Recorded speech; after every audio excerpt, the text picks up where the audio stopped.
레위기서 18장 1절부터 5절까지의 말씀과 끝에 가서 24절부터 끝절까지의 말씀을 제가 읽고 말씀 나눕니다. 여호와께서 모세에게 말씀하여 이르시되 너는 이스라엘 자손에게 말하여 이르라. 나는 여호와 너희의 하나님이니라. 너희는 너희가 거주하던 애굽 땅의 풍속을 따르지 말며 내가 너희를 인도할 가나안 땅의 풍속과 규례도 행하지 말고 너희는 내 법도를 따르며 내 규례를 지켜 그대로 행하라. 나는 너희의 하나님 여호와이니라. 너희는 내 규례와 법도를 지키라. 사람이 이를 행하면 그로 말미암아 살리라. 나는 여호와이니라. 24절입니다. 너희는 이 모든 일로 스스로 더럽히지 말라. 내가 너희 앞에서 쫓아내는 족속들이 이 모든 일로 말미암아 더러워졌고 그 땅도 더러워졌으므로 내가 그 악으로 말미암아 벌하고 그 땅도 스스로 그 주민을 토하여 내느니라. 그러므로 너희 곧 너희의 동족이나 혹은 너희 중에 거류하는 거류민이나 내 규례와 내 법도를 지키고 이런 가증한 일에 하나라도 행하지 말라. 너희가 전에 있던 그 땅 주민이 이 모든 가증한 일을 행하였고 그 땅도 더러워졌느니라. 너희도 더럽히면 그 땅이 너희가 있기 전 주민을 토함같이 너희를 토할까 하노라. 이 가증한 모든 일을 행하는 자는 그 백성 중에서 끊어지리라. 그러므로 너희는 내 명령을 지키고 너희가 들어가기 전에 행하던 가증한 풍속을 하나라도 따름으로 스스로 더럽히지 말라. 나는 너희 하나님 여호와이니라. 아멘. 오늘 이 레위기서 18장에 나와 있는 내용의 그 가운데 있는 부분은 우리가 참 언급하기도 쑥스럽고 부끄러운 그런 일들이 많이 나와 있습니다. 그런데 그런 내용인데 앞부분과 뒷부분을 보면 레위기의 가장 중요한 핵심을 또한 담고 있기도 합니다. 특별히 오늘 우리가 다루는 문제가 가운데 있는 내용이긴 하지만 그 내용이 크게 우리가 주 내용이 되지는 않을 것입니다. 인간의 성적인 관계, 특별히 가나안 땅에 있었던 가나안 문화의 특징 중에 하나가 자유로운 성관계였습니다.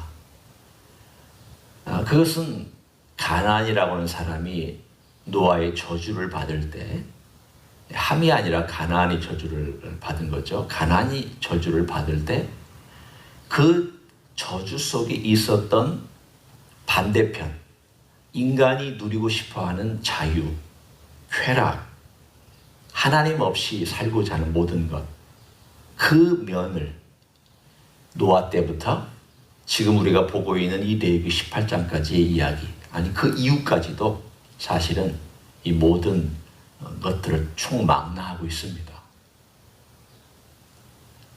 어떤 사람이 말하기를 하나님이 없으면 모든 것이 다 허용된다 그랬습니다.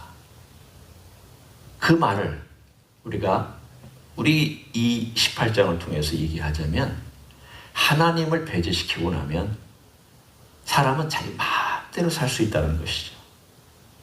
성적으로나 도덕적으로나 또는 자기 하고 싶은 나름 자기의 옳고 그름이 있을 수 있지만 그런 모든 것들이 다 가능하다는 뜻입니다. 요즘은 또 과학이 많이 발달해서 과거에 유물론이라고 한 것이 요즘은 과학과 함께 또 더 많이 사람들의 생각 속에 심어주는 그러한 사상들이 있습니다. 간단하게 얘기하면 우리가 잘 쓰지 않는 단어지만 환원주의라는 게 있습니다. 그것은 우리 가지고 있는 이 모든 몸의 것들이 다 쪼개면 모든 것들을 다 발견할 수 있다는 뜻입니다. 사람, 그들에게는 옥시토신을 근거로 하는 세포들 간의 화학작용에 불과합니다. 그런데 그것을 다 밝혀낼 수 있다고 얘기합니다. 놀라운 일이죠. 과학과 의학이 발달하니까 요즘 바이러스 모양이 어떻게 생겼네 다 보이잖아요. 여러분 바이러스 모양이 어떻게 생겼는지 여러분 봤잖아요. 다 속속들이 밝혀내니까 봐라 인간이란 그거에 불과하다. 마음도 그런 것이다. 화학적이며 일종의 그러한 요소들로 되어 있는 것이다. 그러면 결론은 뭐겠습니까? 동물이나 인간이나 똑같아. 그럼 동물이나 인간이나 똑같으면 도덕과 윤리 면에서 어떻게 생각하겠습니까? 뭐가 잘못인데? 뭐가 문제인데? 결국은 이 사상이 가지고 있는 것은 하나님을 계속 배제하고 배제한 다음에 인간은 별거 아니다. 인간도 결국 동물이다. 그럼 동물이니까 오늘 본문에 나와 있는 이 내용에 대하여서 죄책감을 갖지 않아도 된다라고 가르치고 있습니다. 오늘 본문에 언급된 그 내용만 간단히 이제 제목만 말씀드리면 여기 나와 있는 내용들이 간음, 동성 간의 연애나 결혼, 수간 등등 이런 여러 가지 일들이 하나님께서 이거 하지 마라, 이거 하지 마라, 이거 하지 마라, 이거 하지 마라 하나님 다 말씀하셨습니다. 그리고 나서 그 내용 가운데 하나님께서 참 재미있는 내용을 하나 넣어주셨는데 이 일을 행하면 특별히 이 일에 관련해서 하나님께서 말씀하신 내용입니다. 이런 성적인 관계에 의해서 내 원칙을 어긋나면 그 땅을 더럽힌 것이다. 그러면 그 땅을 더럽히면 그 땅이 토해내게 될 것이다. 오늘 본문에 말씀한 내용입니다. 결국 가나안이 있었던 그러한 사람들을 하나님께서 심판하실 수밖에 없었던 이유 중에 하나가 그 안에 더러워진 땅이 너무 더러워져서 여러 죄악 중에 이 세상에 오염되어 있는 거 사실입니다. 다 오염되어 있습니다. 그러나 오염된 것 중에 너무 오염돼서 인간이 거기서 더 이상 살아서는 안 될 정도다라고 하나님께서 뭔가 기준을 이 땅에 다 놓아주셨는데 그 기준을 너무 어긋나게 해서 땅이 토해낼 수밖에 없는 하나님의 어떤 기준의 역사죠. 하나님의 역사심이라고 할 수도 있습니다. 이런 모든 것들이 오늘 본문에 등장합니다. 그런데 더 중요한 사실이 있습니다. 죄악이 있고 땅이 토해낸다. 하나님의 기준이 있기 때문이죠. 그런데 제일 중요한 사실이 뭘까요? 오늘 이 본문에 나와 있는 내용 중에 앞부분과 뒷부분에 제일 핵심되는 내용은 오늘 본문의 1절 그리고 끝절에 있는 내용입니다. 자, 1절과 끝절을 한번 보시면 하나님께서 뭘 강조하고 계시는지를 우리는 볼 수 있습니다. 2절이네요. 여호와께서 모세에게 말씀하여 이르시되 너는 이스라엘 자손에게 말하여 이르라. 그 다음 뭐라고 하나님께서 말씀하셨습니까? 나는 여호와 너희의 하나님이니라. 특별히 이 18장을 말씀하시면서 나는 너희의 하나님이니라. 끝절로 가봅니다. 30절의 끝절, 30절 후반절입니다. 나는 너희의 하나님 여호와이니라. 이 명령을 주시면서 그리고 이것을 하지 말라고 말씀하시면서 하나님께서 이 테두리를 정해놓으셨습니다. 그 테두리가 어떤 것인가? 오늘 본문에 있는 것처럼 나는 너희의 하나님이니라. 테두리를 딱 정해놓으셨습니다. 오늘 이 테두리 안에서 우리가 살라고. 이 테두리는 내가 주인이라는 것도 말씀하시지만 너는 내 백성이라는 것을 하나님께서 강조하신 내용입니다. 여기 본문에는 그대로입니다. 나는 너희의 하나님 여호와니라. 나는 하나님을 강조하고 있고 너희의 소유를 강조하고 있고 하나님 소속을 강조하고 있습니다. 우리가 하나님을 소유한다는 그런 의미는 아니겠지만 그러나 이 소유격의 의미를 따지면 우리가 하나님께 소유되어 있는 그리고 하나님을 우리가 모시고 살고 있는 이게 바른 표현이죠. 우리가 하나님을 모시고 살고 있고 하나님은 우리를 소유하고 있는 그러한 관계 안에 테두리 안에서 우리의 모든 것들이 이루어질 때 그 사람은 축복받고 그 땅에서 계속 번성하며 그 땅을 또한 축복할 수 있고 그 주변의 이웃들을 축복할 수 있으며 그 모든 면들이 하나님이 원하시는 그 길과 방향을 따라서 모든 발전해 갈 수 있다는 것을 말씀합니다. 사실 이것이 레위기에서 핵심입니다. 나는 너희 하나님이다. 내 테두리 안에서 이것을 행하라. 그러면 너희가 살리라. 어디 있는 말씀일까요? 18장 5절이죠. 너희는 내 규례와 법도를 지키라. 사람이 이를 행하면 그로 말미암아 살리라. 나는 여호와이니라. 여기서도 나는 여호와라고 계속 말씀하고 있는 내용이죠. 그런데 뭐가 문제일까요? 왜 이스라엘 민족조차도 타락했을까요? 무엇이 도대체 그들의 삶을 그렇게도 타락하게 만들었겠습니까? 우리가 알고 있는 타락, 아담부터 가인, 그 다음에 라멕, 그리고 홍수가 끝난 다음에 가나안, 그리고 그 많은 사람들이 퍼져나가면서 저질렀던 범죄, 그리고 아브라함 시대로부터 지금까지, 그리고 200만이 넘는 인구들이 들어와서 이제 가나안 땅을 향하여 진군하고 있는 이 과정, 가나안의 7족속들, 이 족속들 가지고 있었던 이 모든 내용들 속에 땅속에 깊이 스며들어 있었던 하나님 없이 살고자 하는 자유로운 삶의 모든 것들이 결국은 이스라엘 민족도 집어삼켰다. 역사로 일어납니다. 그 역사 가운데 오늘 하나님께서는 너희가 이거 행해야 산다. 인간은 행할 수가 없는 거예요. 결론적으로는. 하나님께서 샘플로 이스라엘 민족을 갖다 놓고 우리에게 보여주셨습니다. 실물로 보여주셨습니다. 이스라엘 역사가 샘플이다. 그런데 그 실물 교육을 한 결과는 실패였습니다. 하나님이 실패하신 것이 아니라 인간이 행할 수 없다는 것을 실패로 보여줬습니다. 그게 율법이 들어와서도 그랬습니다. 율법 이전도 실패했고 율법 이후도 실패했습니다. 그러면 어떻게 살아라는 말입니까?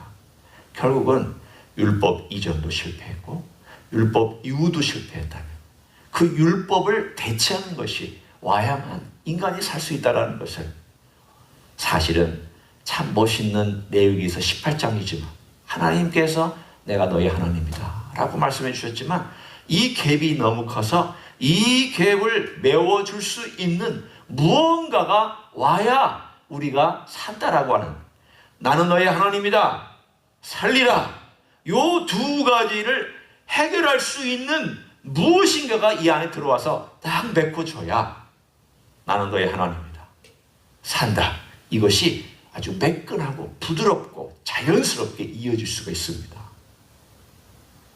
그건 인간이 못합니다. 인간 다 실패했습니다.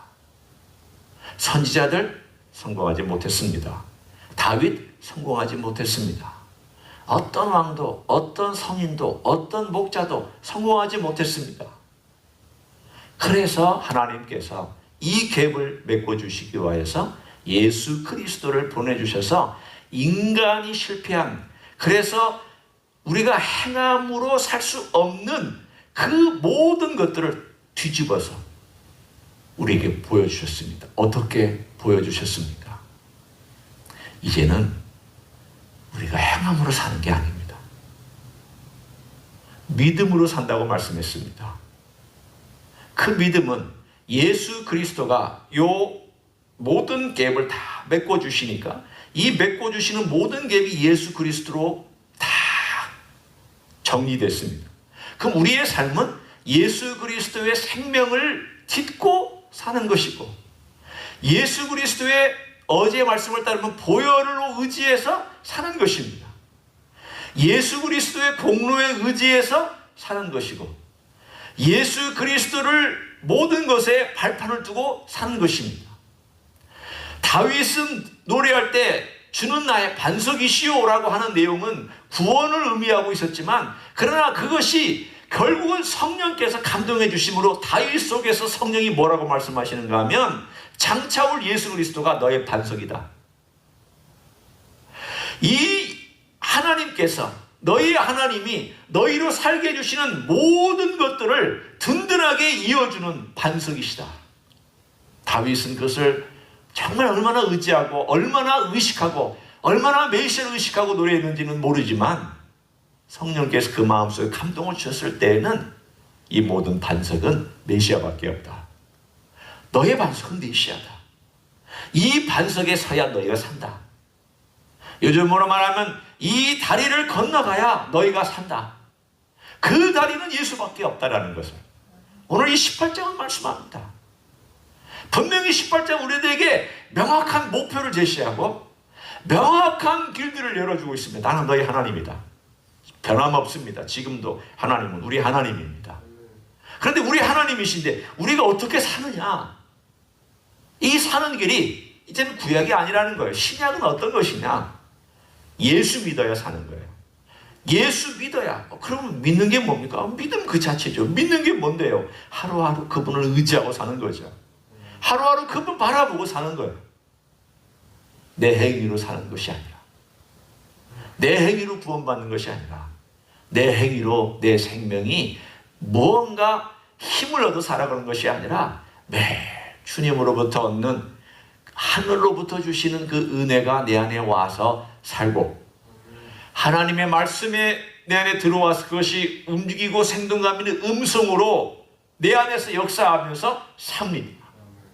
살아가는 모든 소스와 근원이 누구에서부터 오느냐? 예수님으로부터, 하나님으로부터 온다라고 하는 것을 구약과 신약은 우리에게 가르쳐줍니다. 구약은 하나님께서 그것을 잠시 보류해 두셨습니다. 인간의 실패를 하나님께서는 역사상에 경험하도록 놔두셨습니다. 모든 인간은 다 실패했습니다. 딱 한 번 예수님이 인간으로 오셔서 우리와 똑같이 이 땅에 사시다가 이 땅에서 오늘 18장 5절에 나와 있는 모든 내용은 누구에게서 100% 이루어졌느냐? 너희는 내 규례와 법도를 지키라. 누가 지키셨습니까? 사람이 이를 행하면 그로 말미암아 살리라. 누가 진짜 이렇게 사신 분입니까? 여기에 딱 들어맞는 분은 예수님밖에 없습니다. 이 18장 5절에 딱 들어맞는 분은 예수님밖에 없습니다. 예수님은 본인이 그렇게 사셨을 뿐만이 아니라 성경에 보면 그분은 살리신다고 되어 있습니다. 본인이 사셨을 뿐만이 아니라 살리는 분이 되셨습니다. 따라서 우리는 그분 곁에 붙어 있기만 하면 돼요. 그런데 이게 우리 습성상 잘 안 됩니다. 왜 이게 참 어려울까? 우리는 누군가를 이렇게 의지하고 산다는 걸 잘 못해요. 내가 뭘 해야 돼요? 내가 뭘 결정해야 되고 내 기준에 의해서 판단을 해야 편합니다. 꼭 화는 주의하고 비슷해요. 인간이 왜 그게 편할까요? 뭔가를 분석해놔야 편하거든요. 인간의 사랑도 분석해놔야 돼요. 인간의 모든 것도 분석해놔야 돼요. 의학적인 병들도 분석해놔야 돼요. 인간은 그렇게 분석하고 무언가를 얻기를 원하는데 우리가 바로 그러한 것을 가지고 있기 때문에 주님을 의지하기보다는 내가 가진 것과 내가 분석한 것과 내 판단을 자꾸 의지하려고 하는 경향을 우리는 강하게 갖고 있습니다. 오늘 하루도 나 자신을 보면서 내가 자꾸 나 자신을 혹은 내 삶의 주변을 내가 분석하고 내가 무언가를 행하면서 주님 의지하지 않고 내 식대로 하려는 것을 아니다. 이거 내가 주님을 의지하는 게 아니지. 이렇게 가면 안 되지. 수영아, 이렇게 살지 마라. 그래, 걸어가면 안 돼. 그렇게 자꾸 하면 내가 주님을 의지하는 게 아니거든. 자꾸 주님을 의지하는 쪽으로. 그래서 주님 의지하면서 주님 곁에 붙어서 주님 그분의 말씀을 듣고 그분의 생명을 먹고 그분을 의지해서 걸어야 오늘 하루의 생명이 됩니다. 진짜 생명이 됩니다. 오늘 하루도 이 갭을 메꿔주신 예수님, 하나님으로부터는 모든 것들을 예수님을 통과하여 우리에게 나오는 그 모든 통로가 되시는 예수 그리스도, 그분만 의지하고 생명의 삶을 살아가는 하루가 되시기를 예수님의 이름으로 간절히 축원합니다. 기도하겠습니다. 제가 기도하고 마칩니다. 주님, 감사합니다.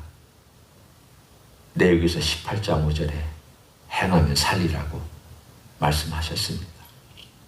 그렇지만 우리는 행하지 못하고 우리는 불순종하며 불평하며 우리는 하나님의 모든 거룩함을 반역했던 인생들입니다. 그런 인생들이 행함을 가지고 구원 얻을 수 있겠습니까? 이미 버려진 몸이, 이미 버려진 영혼이 어찌 구원을 얻을 수 있었겠습니까? 그런데 주님께서 아버지의 모든 말씀을 순종하셨을 뿐만이 아니라 살려주시는 영이 되시고 살려주시는 구세주가 되셔서 우리를 살게 해주신 것 감사를 드립니다.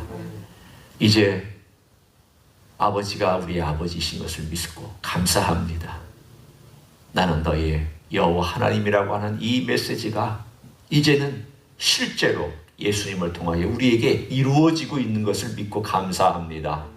주님, 오늘 하루도 우리 하나님 아버지를 아버지라고 부르며 우리 주님을 나의 주님이라고 부르며 성령님을 성령님이라고 부르며 오늘도 주님 곁에서 주님 생명 먹고 살아가는 생명의 하루가 되게 축복하여 주시옵소서.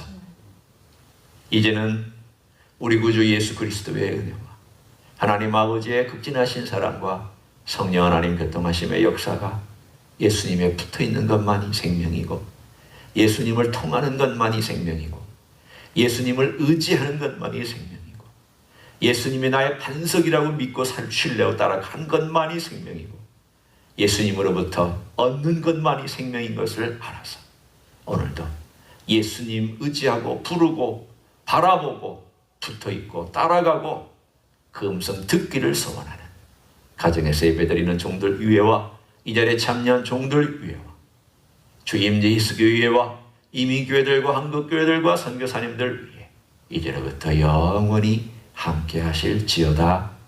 아멘.